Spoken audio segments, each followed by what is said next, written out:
Ela estava sentada numa escrivaninha na antessala, enquanto o baile acontecia do outro lado da porta. Portia havia encontrado, ao longo de 2 anos, a forma mais eficiente de apagar uma pessoa sem levantar a mão. Dar-lhe uma função. Funções não têm nome, têm utilidade. O homem que entrou pela porta principal naquela noite conhecia o nome dela, conhecia o título, conhecia a promessa que havia feito ao pai dela num quarto que cheirava a cânfora e ao fim das coisas. E quando Portia disse: "Devo toda a organização desta noite à minha enteada", com o sorriso de quem acaba de fazer um elogio generoso, ele ficou parado por exatamente o tempo necessário para que todos à sua volta percebessem que algo estava errado. Então, disse o nome dela, o nome verdadeiro, diante de todos. Bem-vinda ao Diários da Nobreza. Esta é a história de um documento enterrado, de uma promessa cumprida tarde demais, e de uma mulher que passou anos sendo reduzida a uma função, até que alguém decidiu restituir-lhe o nome. Preciso avisá-la antes de começarmos. O que acontece no final vai fazer você repensar quem, nesta história, foi de fato o mais corajoso. Cavell House ficava no coração do County Wicklow, erguida numa elevação suave que no verão oferecia vista até o mar. No outono de 1853, as janelas do andar principal brilhavam com luz de velas, e o rumor de 200 conversas simultâneas chegava até o pátio como o som abafado de uma maré. Era noite de recepção. Lady Portia Cavell havia convidado toda a vizinhança que importava para celebrar o noivado da filha Honória com o Sr. Gerald Forsyth, de Kildare. Um casamento excelente, diziam todos, exatamente o tipo de resultado que justificava anos de investimento cuidadoso numa filha. Na antessala, entre o vestíbulo e o salão principal, Isolde Cavell estava sentada diante de uma escrivaninha de mogno, com a lista de convidados à sua frente e uma pena na mão. A escrivaninha não era dela, o cargo não tinha nome. E se alguém naquela noite tivesse parado para perguntar quem era a jovem que coordenava os criados, confirmava os nomes na lista e indicava com discreta eficiência em que direção cada recém-chegado devia seguir, a resposta mais provável teria sido a secretária de Lady Portia, ou talvez simplesmente a moça da entrada. Nenhuma das respostas teria sido exata, nenhuma teria sido contestada. Isolde conhecia cada nome naquela lista. Conhecia as alianças, as dívidas velhas, os casamentos que tinham funcionado e os que tinham apenas durado. Era filha de um visconde que a havia criado para gerir propriedades, não para ornamentar salas de visita. E ela havia aproveitado bem o aprendizado, mesmo quando o aprendizado passou a servir a mulher que lhe havia tomado as propriedades. Eram 2 anos desde a morte do pai. 2 anos desde que o testamento havia revelado um codicilo que ninguém esperava. A casa dotal, as terras de renda, o fundo deixado pela mãe biológica, tudo redirecionado para a administração exclusiva de Portia, com Isolde recebendo apenas uma modesta pensão anual sujeita à aprovação da tutora. O advogado lera o documento com a voz uniforme dos homens acostumados a entregar notícias que destroem. Isolde ouvira sem piscar. Portia ouvira com a expressão contida de alguém que já sabia o conteúdo. Naquela noite, ela não pensava nisso. Havia aprendido que pensar nas coisas que não poderia mudar imediatamente era um desperdício de atenção que não tinha para gastar. Senhorita Harrington e acompanhante, anunciou o lacaio na entrada. Isolde marcou o nome na lista sem levantar os olhos. Foi assim que não viu quando a carruagem do Duque de Dunmore entrou no pátio. Aldrich Dunmore tinha 34 anos e a reputação de um homem que não aparecia em eventos sociais sem razão. Quando aparecia, as razões costumavam ser inconvenientes para alguém. Dublin sabia disso. Wicklow estava prestes a aprender. Ele havia sido aliado próximo do falecido Visconde de Cavell, não por conveniência política, mas pela espécie rara de amizade que se forma entre dois homens com visões semelhantes sobre como o poder devia ser exercido. Quando Lord Cavell adoeceu, foi ao Duque que ele chamou. E numa tarde de março de 1851, com a respiração já comprometida e a lucidez intacta, havia colocado nas mãos de Aldrich um envelope lacrado com o selo da família. Dentro está uma cópia autenticada do codicilo verdadeiro, dissera o Visconde. Portia vai tentar arquivar outro. Não deixes que o documento dela seja o último a existir. Aldrich prometera.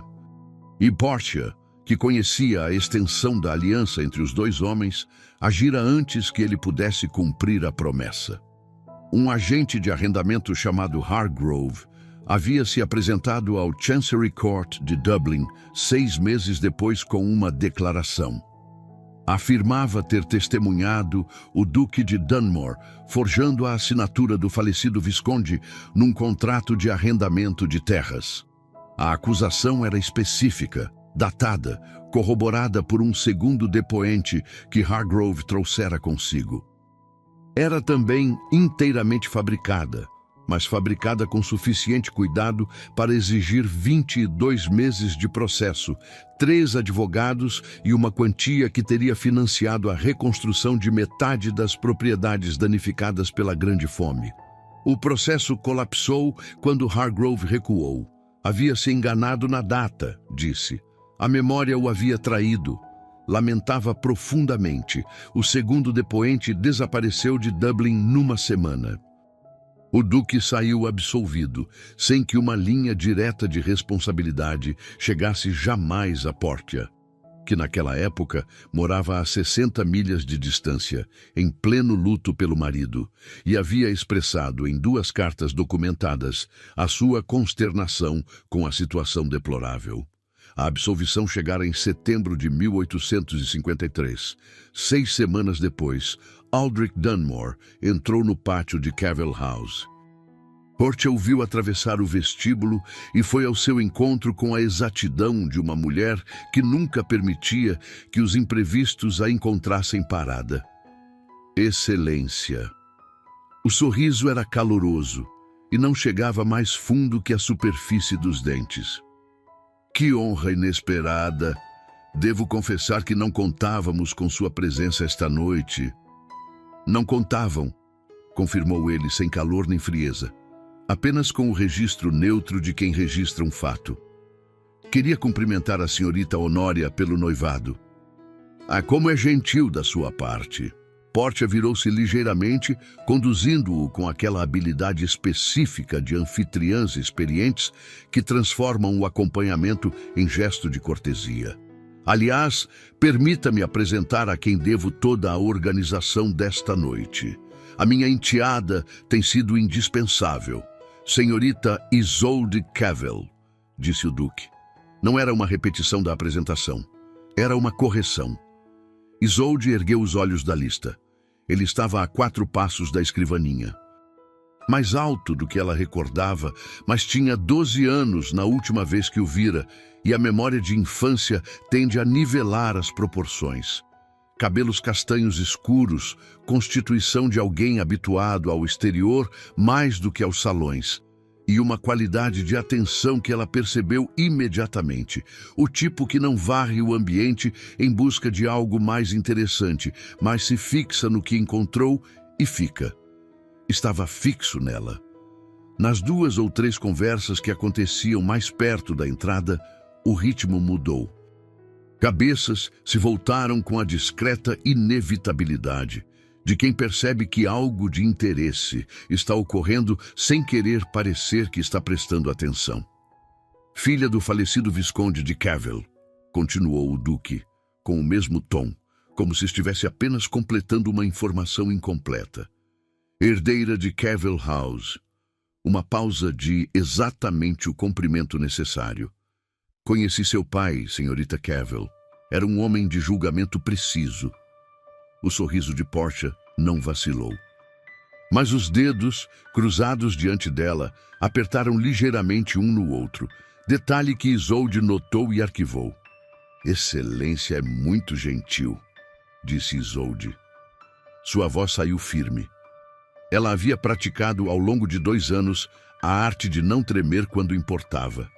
O restante da recepção passou com a lentidão específica das noites em que se está aguardando que algo termine.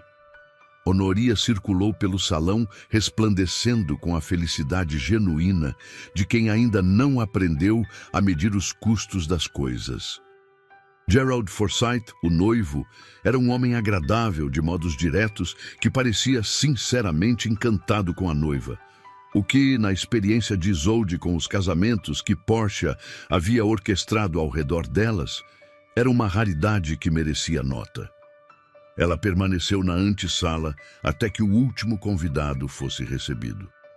Então recolheu a lista, fechou o tinteiro e começou a subir as escadas para o 3º andar, onde seu quarto estava, como havia estado desde que Portia redistribuíra os aposentos no 1º ano após o casamento com o pai. Senhorita Cavill. A voz veio da galeria de retratos, à direita do 1º patamar. Ela parou. O duque estava de pé diante do retrato do pai. Uma vela no castiçal de parede lançava sombras longas sobre a tela e sobre a face de Lord Cavill, que o pintor havia conseguido capturar com fidelidade rara. Aquela qualidade de atenção presente nos olhos, a expressão de homem para quem o interlocutor era sempre a coisa mais importante do cômodo.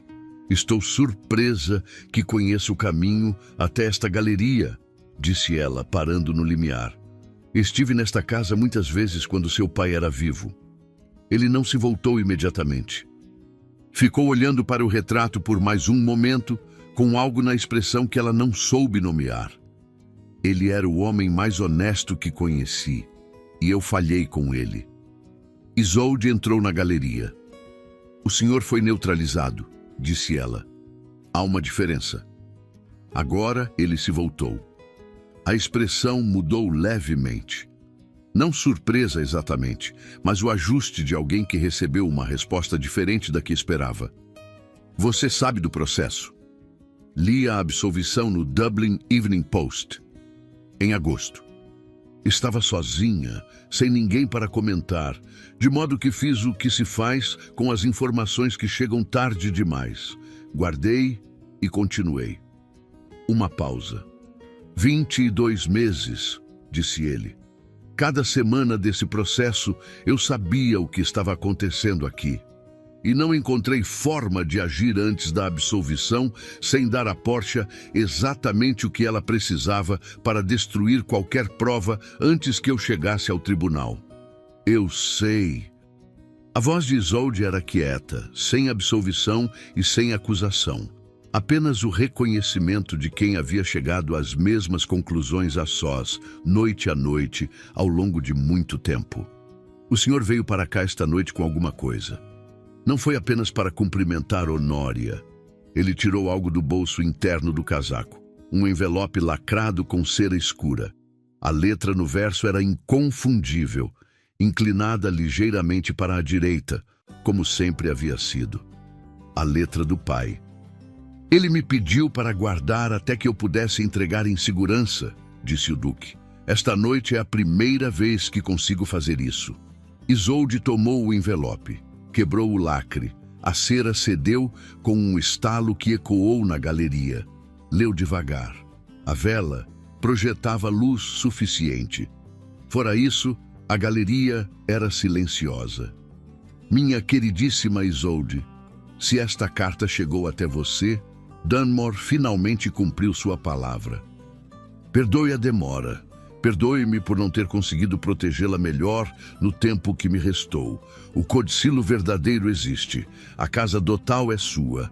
As terras de Glenmore são suas. O fundo da sua mãe é seu. Não permita que ninguém lhe diga o contrário. E não permita que o cansaço fale mais alto do que o que é seu por direito. Confie em Dunmore. Ele ainda não é digno disso, mas vai conquistar. com todo o amor que um pai pode deixar para trás. Ela leu 2 vezes.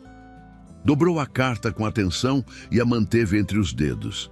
O Duque não havia se movido, não havia dito nada. Ficara parado, com a paciência de alguém que entende que certos momentos não devem ser preenchidos. Ele ainda não é digno disso, mas vai conquistar.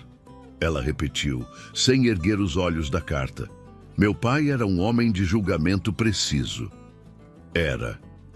Então vou tratá-lo como alguém que ainda precisa conquistar. Agora ela o olhou. Se isso lhe parece justo. Parece, disse ele. É o único acordo que eu teria aceitado. A vela na parede crepitou uma vez. Do salão, 2 portas abaixo, chegava o som distante de uma valsa e das últimas risadas da recepção que continuava sem elas. Isolde guardou a carta no bolso do vestido, junto ao coração. Não por gesto, mas porque era o lugar mais seguro que havia. 2 semanas, disse ela. O senhor tem 2 semanas para me mostrar o que tem. Depois, decido o que fazer com isso. Entendido. Ela se voltou para as escadas. Subiu os degraus sem pressa, sem olhar para trás. E o Duque ficou parado na galeria, diante do retrato do homem a quem havia prometido e falhado. E agora, talvez, pela primeira vez em 22 meses, começava a quitar a dívida. Há momentos em que uma história muda de direção sem aviso.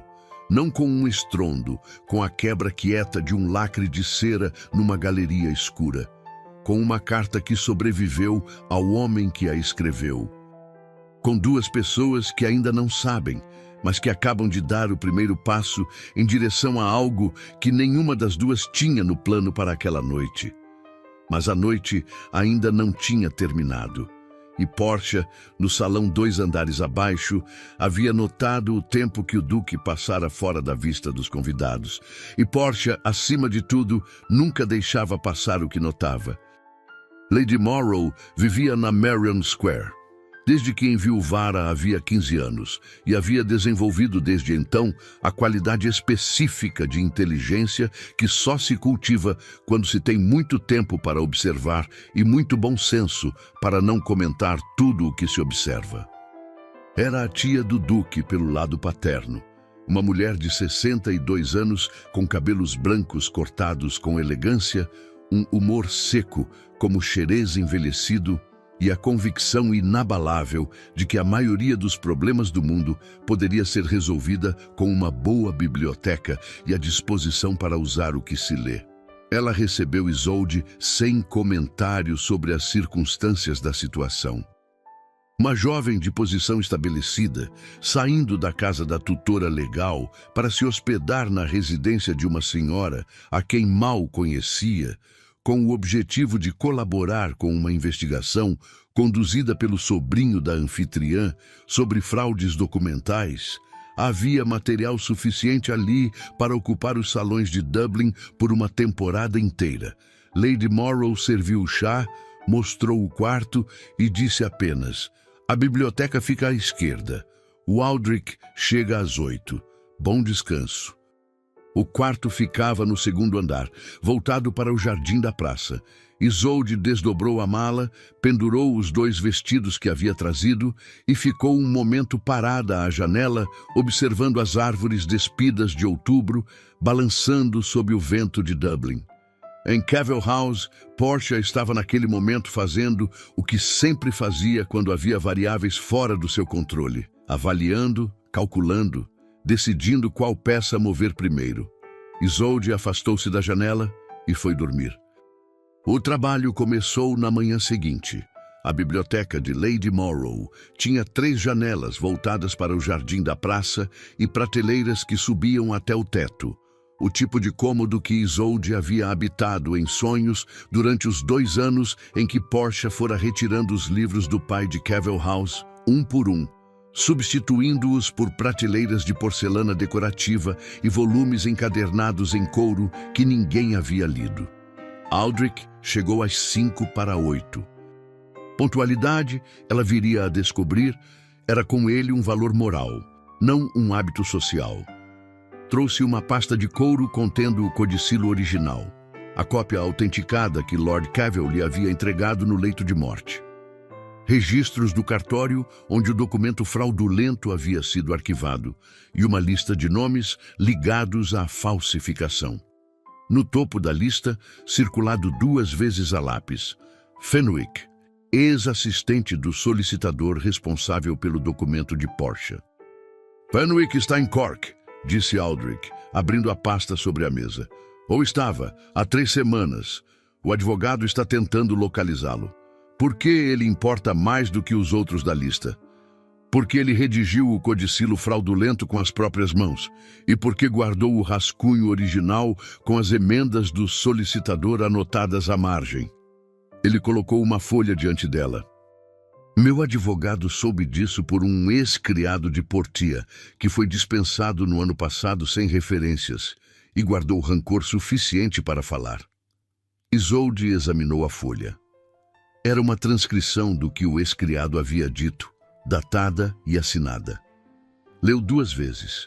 Depois voltou ao início e releu o 2º parágrafo com mais vagar. Ele diz que Fenwick guardou o rascunho por medo, disse ela. Mas não especifica medo de quem. Não. Se fosse medo de Portia, ele teria destruído o documento não guardado. Guardar é proteção. Ele temia que Portia o eliminasse como fez com Hargrove, desaparecendo discretamente do tabuleiro quando o processo colapsou. Fenwick quis ter algo que tornasse sua eliminação inconveniente. Aldrich ficou quieto por um momento. Era o silêncio de alguém processando, não de alguém sem resposta. É uma leitura que não havia feito, disse ele por fim, o que muda o modo de abordá-lo. Isolde pousou a folha. Se ele guarda o documento como proteção, não vai entregá-lo por dinheiro nem por apelo moral. Vai entregá-lo quando sentir que a ameaça de Portia é maior do que o risco de colaborar com o tribunal. E como se faz isso? Mostrando a ele que Portia está se movendo, que o processo está prestes a começar com ou sem ele, e que a testemunha que ficou quieta enquanto poderia ter falado tem menos proteção do que a testemunha que cooperou. Aldrich a observava com uma expressão que ela não soube classificar imediatamente. Havia algo nela que era mais que atenção profissional, mas ele não deu ao sentimento nenhum espaço além daquele instante. Seu pai disse que você era terrificante aos 10 anos, disse ele. Corrigiu uma citação de Virgílio no jantar e você me corrigiu de volta sem se desculpar. Você havia errado. Havia. Ele voltou à pasta. Mas havia algo diferente na sala depois disso. Alguma ligeira reorganização do ar que nenhum dos dois mencionou. Trabalharam por 3 horas sem parar. Depois, Aldrich saiu para encontrar o advogado e Isolde ficou na biblioteca organizando as cópias dos registros cartoriais em ordem cronológica. Uma tarefa metódica que ela havia pedido para fazer sozinha, porque a ordem lhe dizia coisas que a leitura desordenada não. O que os documentos diziam, dispostos assim, era isto. Portia havia agido em 2 meses. 2 meses entre a morte do pai e o arquivamento do codicilo fraudulento. 2 meses para falsificar, autenticar, registrar e consolidar. Para uma operação dessa complexidade, era uma velocidade que pressupunha preparação anterior, o que significava que Portia havia começado a planejar antes de o pai morrer. Talvez muito antes. Isolde ficou olhando para a linha do tempo que havia traçado no papel, até que a vela no suporte à sua direita começou a crepitar, sinalizando que a tarde havia avançado mais do que ela havia percebido. Aldrich voltou às 5. Lady Morrow mandou trazer chá para a biblioteca e retirou-se com a discrição de quem sabe distinguir quando sua presença é necessária e quando não é. Ele viu a linha do tempo no papel antes mesmo de sentar. Ela estava planejando desde antes, disse ele. Não era uma pergunta. 2 meses é rápido demais para improviso. Isolde empurrou a folha em direção a ele. Há uma data aqui que importa. O codicilo fraudulento foi autenticado por um tabelião em Dublin, não em Wicklow. Um tabelião de Dublin não conhecia meu pai nem sua assinatura.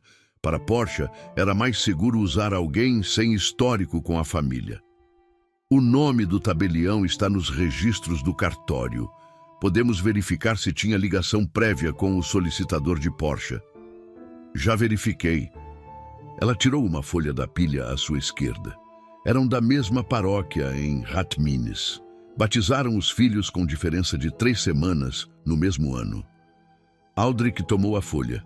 Ficou lendo por um momento com a concentração fechada de alguém que está reformulando internamente a arquitetura de um problema. Isso estabelece a rede, disse ele. Não apenas o ato isolado de falsificação, mas a estrutura prévia que o tornava possível. No tribunal, isso muda o peso da acusação. Sim. Ele ergueu os olhos da folha. Ela ainda estava olhando para a linha do tempo. Como você sabia onde procurar? Perguntou ele. Meu pai me ensinou a ler contratos antes de me ensinar a ler romances. Ela juntou os papéis com cuidado. Ele dizia que a maioria das injustiças do mundo estava enterrada em cláusulas que as pessoas assinavam sem ler. Eu lia tudo. Ele sabia que você precisaria disso. Ele sabia que Portia era capaz disso. Ela pausou.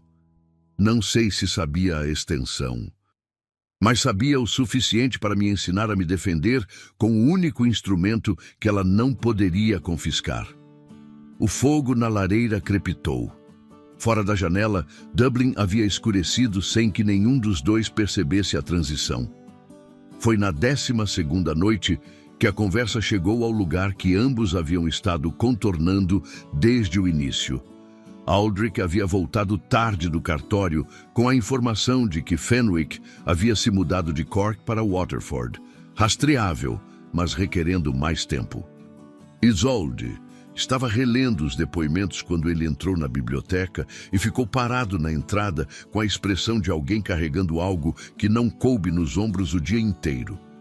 Ela esperou. Eu soube em março de 52, disse ele sentando-se no lado oposto da mesa, que o codicilo fraudulento havia sido arquivado, que Portia havia consolidado a tutela, que você estava em Cavill House, sem perspectiva de contestação, enquanto eu estava preso num processo que ela havia construído exatamente para isso. Ele ficou olhando para as mãos espalmadas sobre a mesa. Cada mês depois disso, eu acordava sabendo o custo que o processo tinha para você e sem encontrar uma saída que não destruísse a única prova que tínhamos. Não havia como me mover sem dar a ela o argumento de que eu estava agindo de má fé. Então, fiquei parado. Isolde pousou o depoimento que estava segurando. Em setembro do ano passado, disse ela, li no Dublin Evening Post uma nota de 3 linhas sobre a absolvição. Estava no fim da coluna de assuntos legais, entre um anúncio de leilão de terras e a sentença de um processo de herança em Galway. Dobrei o jornal, fui até a janela e fiquei olhando para o jardim que Portia havia replantado com flores que minha mãe biológica jamais teria escolhido. Ela fez uma pausa. Pensei, ele está livre. E depois pensei, agora verei se ele vem. Demorei 1 mês para resolver os últimos pendentes do processo, disse ele. Cada dia daquele mês. Eu sei. A voz dela era quieta. Não estou dizendo isso como acusação. Estou dizendo porque você precisa saber o que foi, da minha parte, aguardar aquela nota e depois aguardar você, para que o que vem a seguir seja construído sobre o que realmente aconteceu, não sobre uma versão gentil. Ele ficou olhando para ela por um momento. Mas tudo o que você disse é justo, disse ele. Sei que é. Havia algo quase suave nessa resposta, o entendimento de 2 pessoas que haviam chegado ao mesmo lugar por caminhos diferentes e igualmente difíceis. E agora estamos aqui. Então trabalhemos. Ela voltou ao depoimento. Ele abriu a pasta. Mas havia algo diferente na sala depois disso. Não o peso que havia estado ali antes, e sim a leveza específica do ar depois que uma janela é aberta. Na 15ª noite, sobre o mapa de registros cartoriais que Aldrich havia desdobrado na mesa entre os dois, algo mais significativo aconteceu. Era um documento de grandes dimensões, e os dois estavam se debruçando sobre ele quando ela apontou uma data na coluna direita e ele se inclinou para ver, e por um momento as mãos ficaram a menos de 2 centímetros uma da outra sobre o papel. Nenhum dos dois se moveu. A vela entre eles lançava uma luz que tornava as sombras longas e os contornos imprecisos. Então ele recuou, limpou a garganta, disse que o advogado precisaria daquela coluna de datas para a reunião de sexta-feira. Ela assentiu, com muito cuidado. E nenhum dos dois comentou o silêncio que havia durado talvez 4 segundos e que havia sido, nos termos práticos da etiqueta vitoriana, absolutamente irrepreensível. E que havia dito, ainda assim, uma quantidade considerável de coisas que nenhum dos dois estava em posição de dizer em voz alta. O bilhete chegou na manhã seguinte. Endereçado a Isolde, com a letra de Portia, sempre aquela inclinação perfeita, as maiúsculas exatamente do tamanho certo para uma mulher que havia sido educada a demonstrar domínio até na caligrafia. Minha cara, Isolde, você se colocou em uma posição que me obriga a mencionar certas considerações. Uma jovem sem tutela efetiva, hospedada na residência de um cavalheiro, por mais que a presença de uma tia seja invocada como salvaguarda, está sujeita a interpretações que Dublin sabe fazer muito bem. Eu esperava melhor julgamento da sua parte.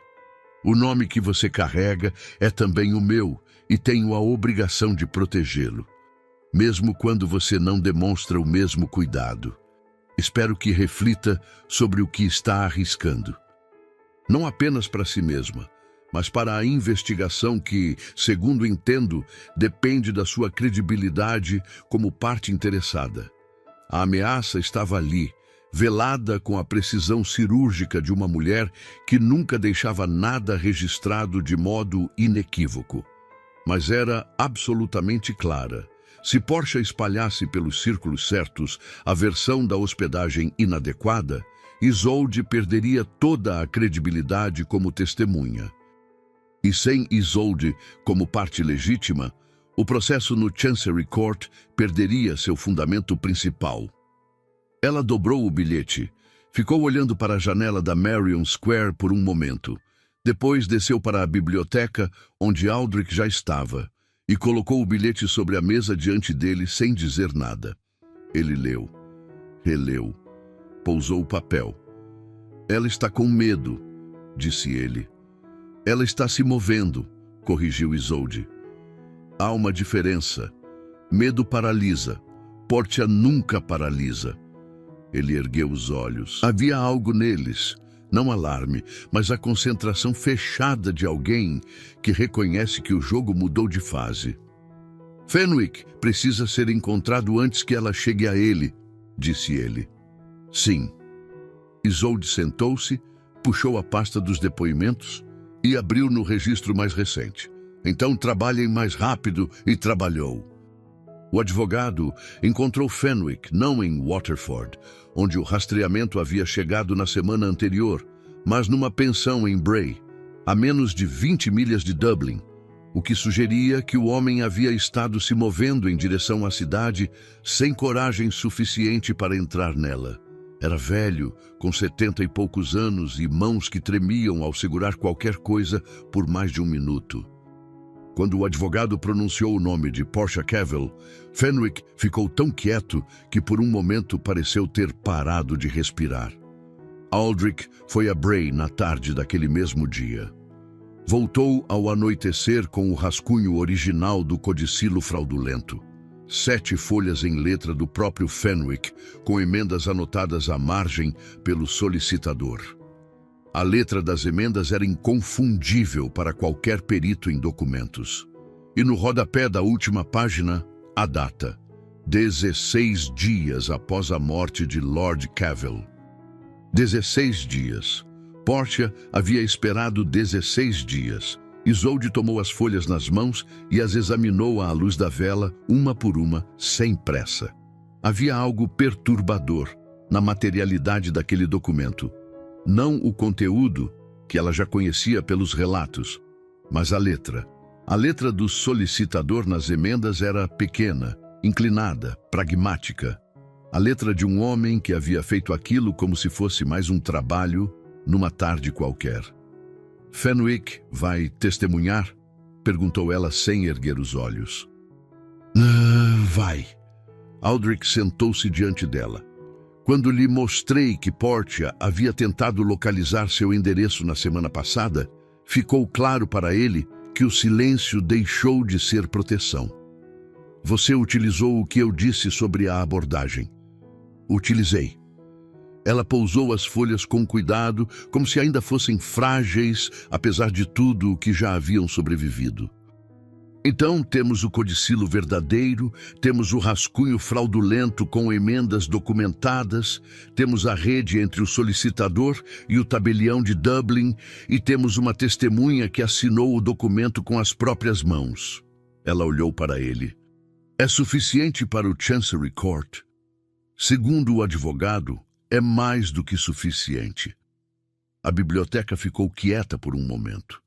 Fora da janela, Dublin estava escurecendo sob uma chuva fina que tamborilava contra os vidros com a regularidade de algo que não pretendia parar cedo.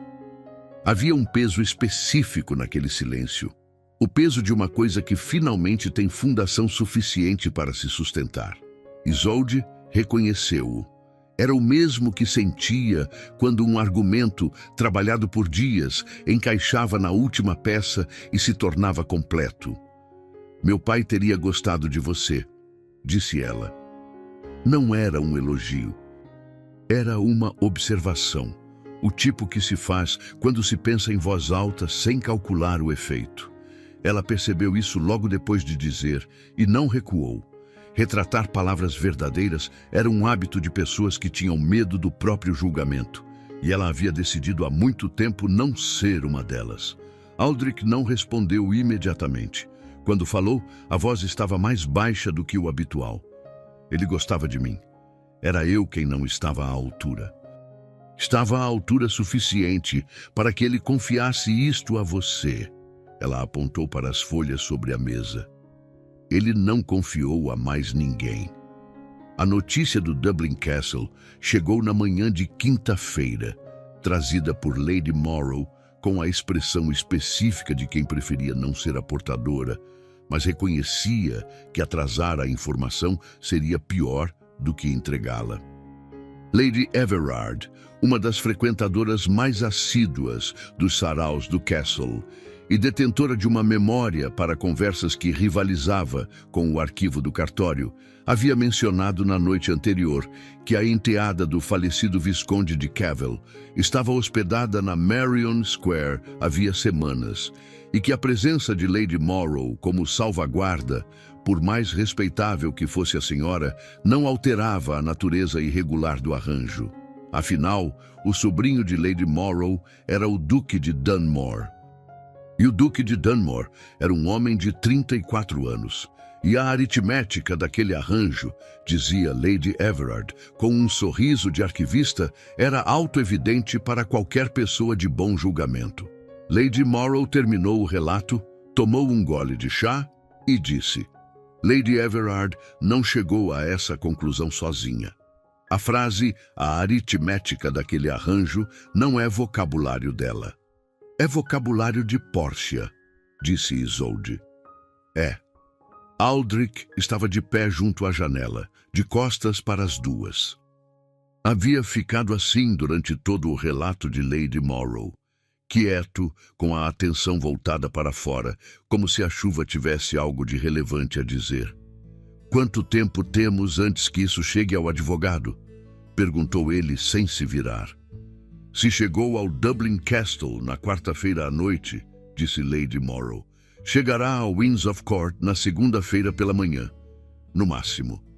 Então temos o fim de semana. Ele se voltou. Havia uma resolução na expressão que Isolde havia aprendido a reconhecer ao longo das semanas anteriores. Não pressa, não alarme, mas o fechamento específico de uma mente que terminou de avaliar e chegou a uma conclusão. O advogado pode protocolar a petição inicial ainda esta semana, disse ele. Com o rascunho de Fenwick e o codicilo verdadeiro, temos fundação suficiente para abrir o processo antes que o rumor contamine a percepção do tribunal.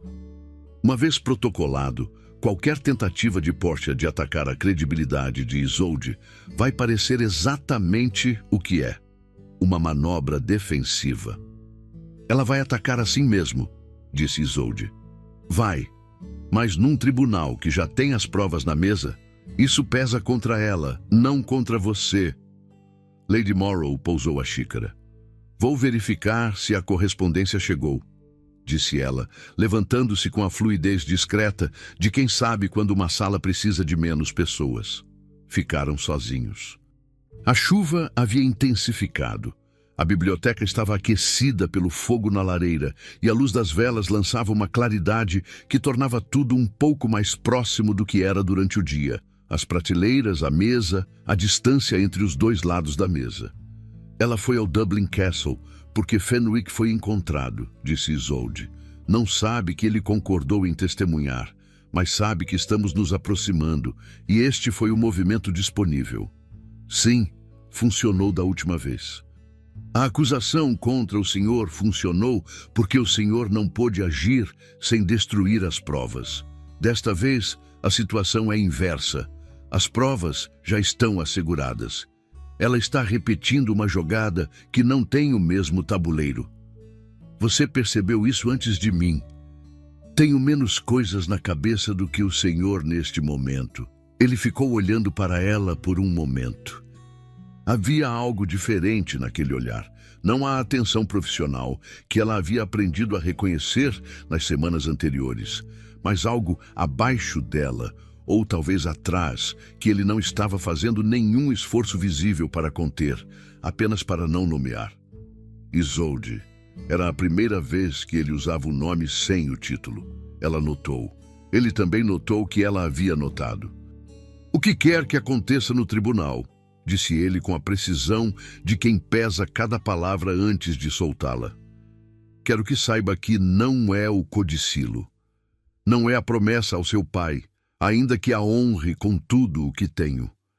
É o que aconteceu nesta biblioteca nas últimas semanas e o que aconteceria a seguir se o mundo fosse organizado de modo a permitir que eu dissesse isso em voz alta, sem colocá-la numa posição que tornaria tudo o que estamos construindo mais difícil de sustentar.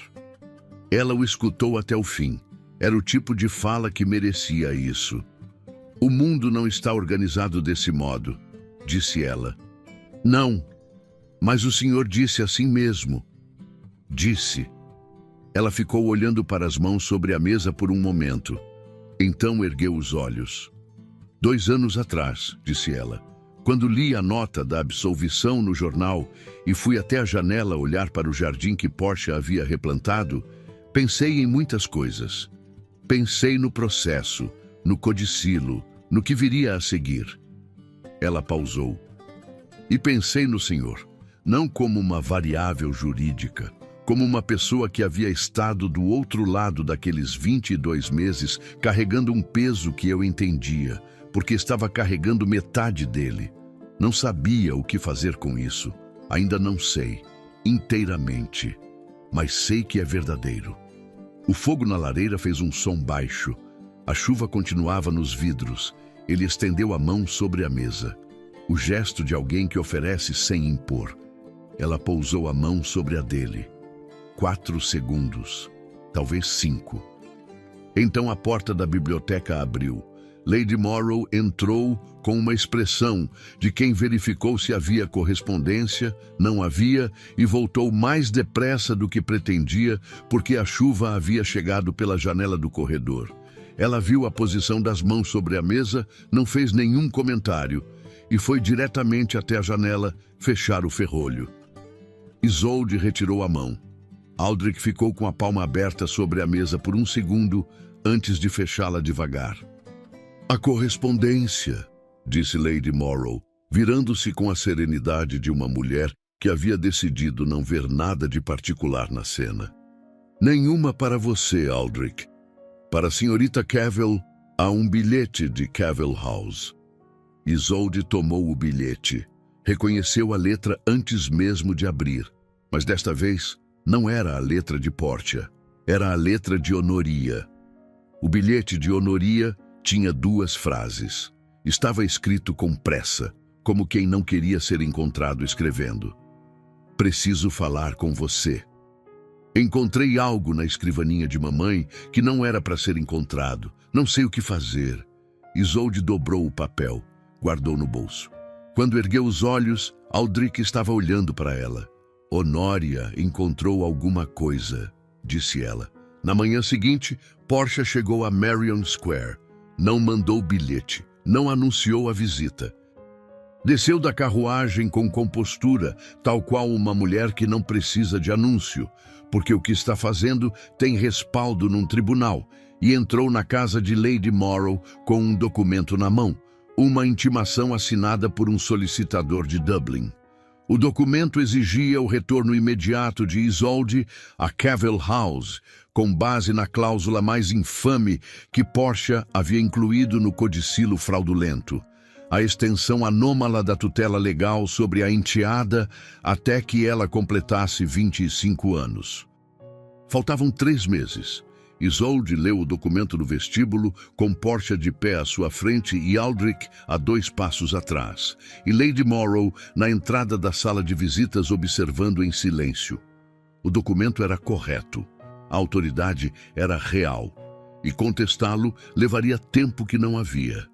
Preciso de 1 hora para arrumar a mala, disse Isolde.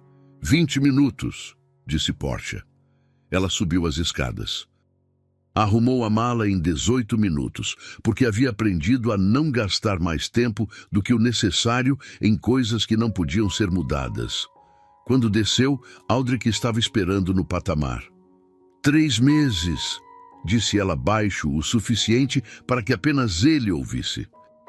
O processo pode estar protocolado antes do fim da semana. A voz dele estava controlada, mas havia algo nela. Uma tensão específica, o esforço visível de quem está mantendo a compostura por necessidade, não por facilidade. Portia não pode bloquear um processo no Chancery uma vez que esteja aberto. E Honoria? Cuide de Honoria. Descubra o que ela encontrou. Ele hesitou.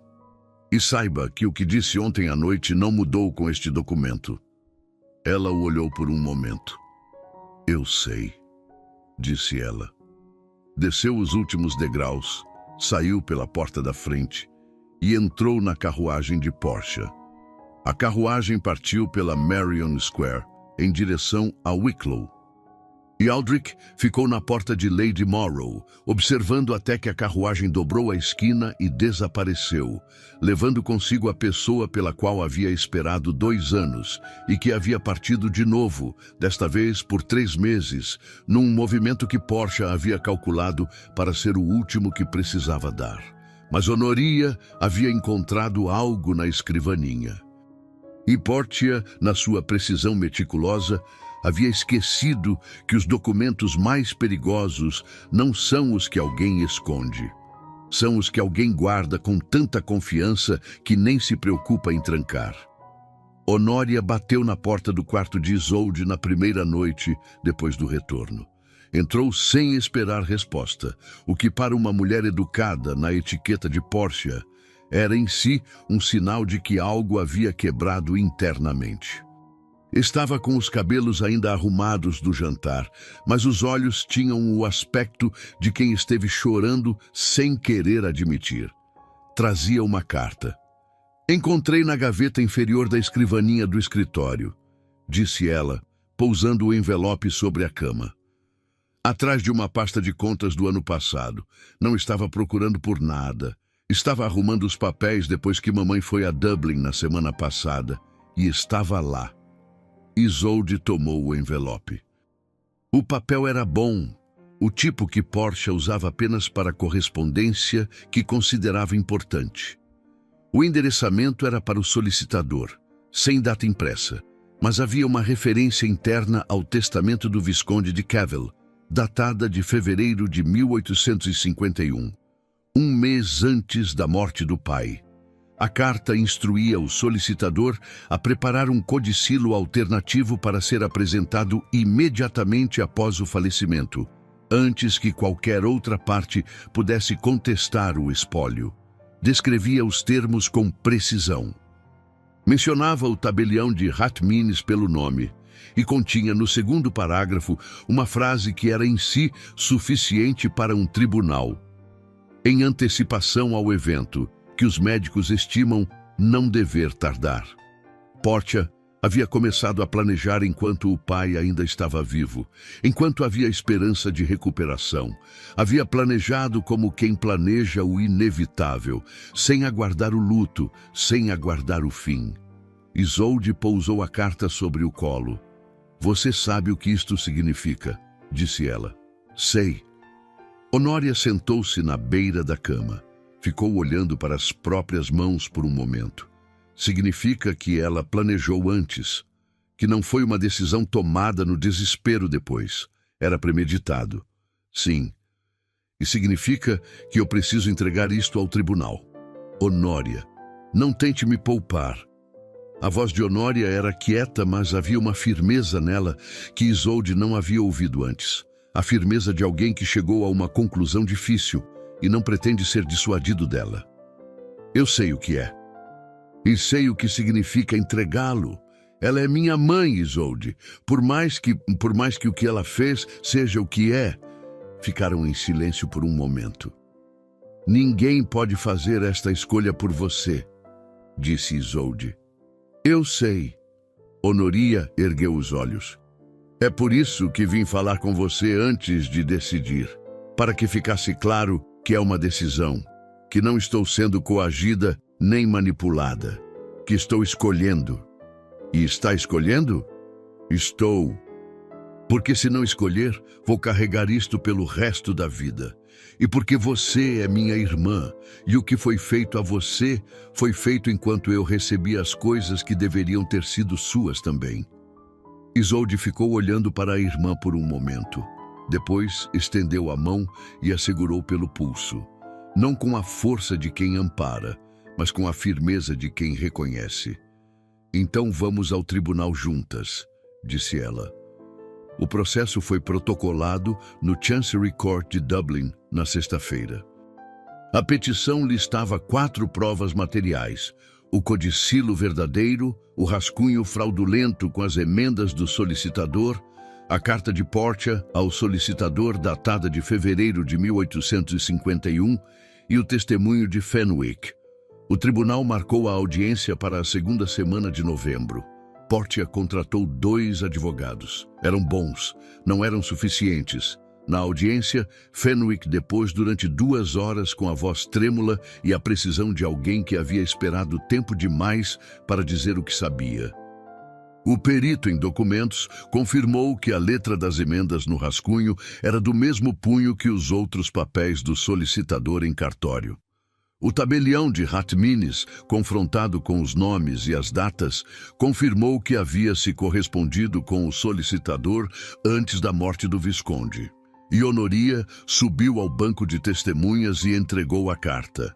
Havia 200 pessoas no tribunal naquele dia. O silêncio que se instalou quando o juiz leu o segundo parágrafo em voz alta, em antecipação ao evento que os médicos estimam não dever tardar, era o tipo de silêncio que não precisa de comentário porque contém em si toda a condenação necessária. Os advogados de Portia tentaram 2 linhas de defesa. O juiz as afastou antes que terminassem de desenvolver a segunda. A tutela foi encerrada com efeito imediato. O espólio foi declarado fraudulentamente administrado. O Ministério Público foi notificado para examinar a possibilidade de processo criminal. Portia saiu do tribunal pela porta lateral com os advogados de cada lado. Não ergueu os olhos. Havia na sua postura a rigidez específica de uma mulher que havia calculado cada variável durante 2 anos e havia encontrado, no final, a única que não calculara: a filha que havia criado com os privilégios roubados da outra. Honoria ficou sentada no banco até que o tribunal fosse esvaziando. Gerald Forsyth esperou por ela na entrada sem dizer nada, sem perguntar nada, apenas oferecendo o braço quando ela se levantou. Ela tomou o braço. Saíram juntos. Aldrich foi a Cavell House 3 dias depois da sentença. Era tarde de novembro, com aquele frio específico de Wicklow, que não é apenas temperatura, mas textura. O ar carregando a umidade do mar e o cheiro de turfa queimando nas casas ao longo do caminho. O jardim murado dos fundos estava nu no inverno, com exceção de um canto do lado leste, onde alguém havia estado trabalhando na terra. Isolde estava ajoelhada junto à parede, com luvas de jardim e uma enxada pequena, replantando um canteiro de roseiras que haviam sido arrancadas e repostas com cuidado recente. A terra ao redor estava revolvida com a atenção de quem está fazendo um trabalho que importa. Ele ficou parado na entrada do jardim por um momento, observando. Ela o ouviu chegar. Ficou parada por um segundo antes de se levantar e se virar. As roseiras da minha mãe biológica, disse ela, tirando as luvas. Portia as havia arrancado no primeiro verão depois de casar com meu pai. Mandei buscar mudas da mesma variedade. Rosa Damascena, disse ele, reconhecendo o tipo pela estrutura dos galhos. Você conhece rosas? Minha mãe cultivava. Ele entrou no jardim e ficou a 2 passos dela, olhando para o canteiro. Vão florescer em junho. Eu sei. Ela pousou as luvas sobre o muro baixo. Tenho tempo. O jardim estava quieto ao redor dos dois. Do lado de dentro da casa chegava o som distante dos criados reorganizando os aposentos. Havia muita coisa a reorganizar depois de 2 anos de administração de Portia. Trabalho que levaria semanas. Trabalho que havia começado no dia seguinte à sentença, quando Isolde voltou a Cavell House como sua dona legítima pela primeira vez desde um tempo longo demais. O advogado confirmou a transferência do espólio para a semana que vem, disse Aldrich. As terras de Glenmore, a casa dotal, o fundo, tudo conforme o codicilo verdadeiro. Obrigada por tudo o que foi necessário para chegar até aqui. A dívida era minha. Era. Ela o olhou. E está quitada, o que significa que o que vem a seguir não é dívida. Ele ficou quieto por um momento. Havia algo na expressão que ela havia aprendido a identificar nas semanas na biblioteca de Lady Morrow. Aquele fechamento de uma mente chegando a uma conclusão antes de a voz seguir. O que vem a seguir, disse ele. É o que eu gostaria de perguntar, se você me permitir. Permito. Ele não se ajoelhou, não fazia parte do vocabulário de um homem que havia aprendido a dizer as coisas sem ornamento. Ficou de pé diante dela, com o jardim de novembro ao redor e as roseiras recém-plantadas entre eles, e disse: quero passar o resto da minha vida sendo digno do julgamento do seu pai. E quero passar esse tempo com você. Nas semanas na biblioteca de Lady Morrow, aprendi que a vida faz mais sentido quando você está nela. Se isso lhe parece uma base suficiente para um casamento, diga-me sim. Se precisar de mais tempo para decidir, tenho tempo. Ela o olhou por um momento. Meu pai escreveu que o senhor ainda não era digno, disse ela, mas que conquistaria. Uma pausa. Considero que conquistou. Então é sim? É sim. Ele tirou a luva da mão direita. Estendeu a mão. a palma aberta, a pele descoberta, sem a barreira de tecido que a etiqueta prescrevia para qualquer contato em espaço aberto. Era um gesto deliberado. Ela reconheceu a deliberação, tirou a própria luva, pousou a mão na dele. Desta vez, não havia porta que abrisse. Não havia correspondência chegando, não havia ninguém cujos passos precisassem ser monitorados. Havia apenas o jardim de novembro e as roseiras que floresceriam em junho, e dois adultos que haviam passado 2 anos separados pelo mesmo processo e que agora, finalmente, não tinham nada que os separasse exceto os 2 meses que levaria para organizar um casamento. Casaram-se na mesma capela de pedra em Wicklow, onde os pais de Isolde haviam casado e onde a mãe biológica estava sepultada no jardim do lado de fora. A nave era pequena e as pedras antigas guardavam o frio, mas alguém havia colocado velas em todos os nichos e o efeito era de uma luz que aquecia sem precisar ser calor. Os bancos estavam ocupados pelas pessoas que importavam. Lady Morrow, na primeira fila, com a expressão de quem sempre soube como isto terminaria e está em paz com o fato de ter tido razão. Honoria, ao lado de Gerald Forsyth, os dois ainda carregando o peso do tribunal nos ombros, mas carregando juntos. O advogado, Fenwick, que havia pedido autorização para estar presente e recebido resposta de que sua presença seria bem-vinda. Os criados de Cavell House, que haviam reorganizado a casa sob a direção da nova dona e que compareceram com a dignidade discreta de quem participou de algo que importou. Aldrich estava de pé junto ao altar quando ela entrou pela porta.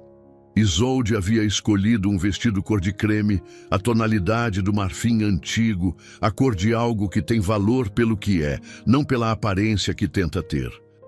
Carregava flores colhidas naquela manhã no jardim murado, ramos de era, bagas e um galho retirado do canteiro que havia replantado, ainda sem flor, mas com galhos vivos e folhas firmes.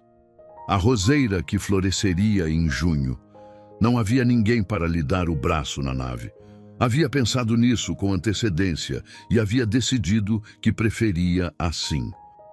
Caminhou sozinha, com o mesmo passo regular com que havia descido as escadas de Lady Morrow, carregando a mala, e com o mesmo passo com que havia atravessado 2 anos de Cavell House sem perder o fio de quem era. A última vez que havia atravessado uma sala cheia de pessoas carregando algo nas mãos, estava sentada numa escrivaninha na antessala, gerenciando uma lista de convidados, enquanto o baile acontecia do outro lado da porta. Desta vez, atravessou a nave caminhando para o centro, para ser recebida. Quando chegou ao altar, Aldrich tinha a expressão de um homem que fez uma promessa difícil há muito tempo e que está vendo naquele momento específico que valeu cada dia do custo que teve. Não era um sorriso, era mais permanente que isso. Ela parou diante dele, ergueu os olhos. Ainda sem dívidas, disse ela baixo, apenas para ele. Nenhuma, disse ele, apenas escolhas. E a cerimônia começou.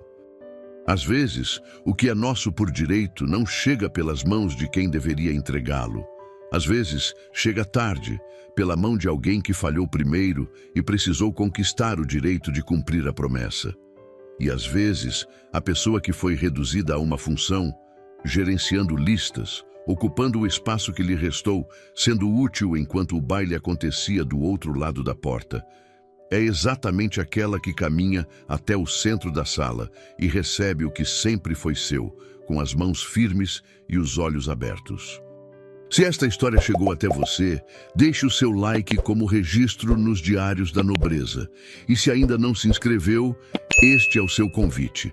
A próxima carta confidencial já está sendo escrita, e eu prometo que você não vai querer perder a entrega.